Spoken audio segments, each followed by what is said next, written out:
want to get right to Michael Pillsbury for what is going on with China. He is one of the world's leading experts on China. Is this tough line that the president is taking, is that the way to go, sir? Yes, it is. The president is reacting to two different things, Liz. One is the reneging, and he used the word in his tweet, renegotiate by China. This is really bad faith in any negotiation, to give up something, agree to it, and then come back and try to revisit the whole thing. So that's one thing he made very clear in his tweet on Sunday. But there's a second part of it, which I addressed this morning in a long article about why the tariffs are a good thing for a temporary period. There's a fear that China is going to cheat on the trade agreement, that they have no real incentives not to cheat, to go straight, if you will. So tariffs give the opportunity to China to earn their way out of the tariffs by complying with commitments they've made. This is a very unusual new idea President Trump is using. It's not the old kind of tariffs that Alexander Hamilton proposed, that, you know, to protect American industry, have tariffs for 100 years. It's not a tariff that's designed to protect steel or aluminum.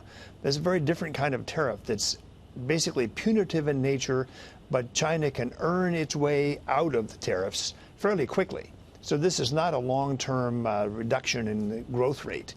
It's a way to get China's attention. And I was very pleased that Liu He is coming. The talks will be held Thursday and Friday.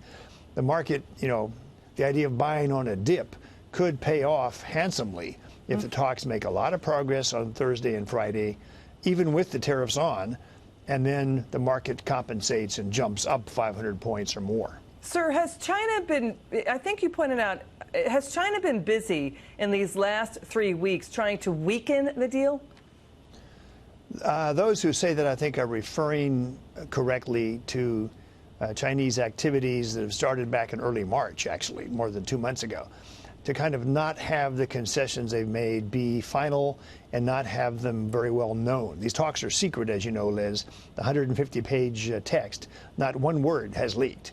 On the Chinese side, it's possible that the hawks didn't really understand the degree of concessions that had been made, and so they got a hold of the whole 150 pages instead of a summary, and they began to realize that these are really serious concessions President Trump has got out of China.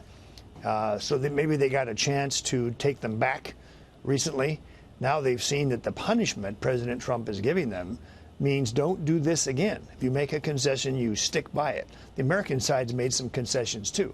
So one can be still quite optimistic about these talks, but both sides are very practiced, tough negotiators. I think President Trump's better, but the Chinese are no slackers when it comes to tough negotiating tactics. Well, here's the question. Will China really give up the hacking and espionage?